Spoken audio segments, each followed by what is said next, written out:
அறிகிறீர்கள் அப்படின்னா உங்களுக்குள்ளே இருக்க சிவமானது வெளிப்படுகிறது அப்படின்னு தான் நம்ம சொல்ல முடியும். அப்போ ஒரு சில பேர் என்னன்னா, எப்போ என்னை ஆட்கொண்டார்னே தெரில, எனக்கு எல்லாமே அவர் தான் அப்படின்னு ஆயிடுவோம்.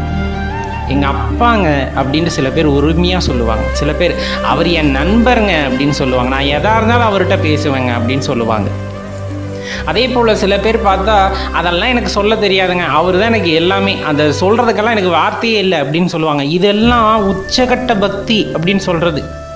சிவனை வந்து கடவுளாக யாருமே பார்க்கறதில்ல. உங்களுக்கு நல்லா தெரிஞ்சிருக்கும், சிவபக்தியில் இருக்கவங்க சிவனை கடவுளாவெல்லாம் பெரும்பாலும் பார்க்கறதே இல்லை. அவர் தான் எல்லாமே.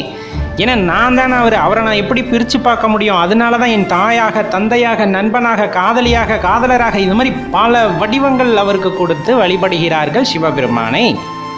அதில் நீங்கள் எப்படி வழிபடுறீங்க அப்படின்னு கொஞ்சம் யோசிச்சு பாருங்களேன். சில பேர்த்துக்கு இதில் ஒரு குரூஷியலான டைமும் வர்றது இருக்குது. எப்படி நம்ம சொல்கிறோம் அப்படின்னா,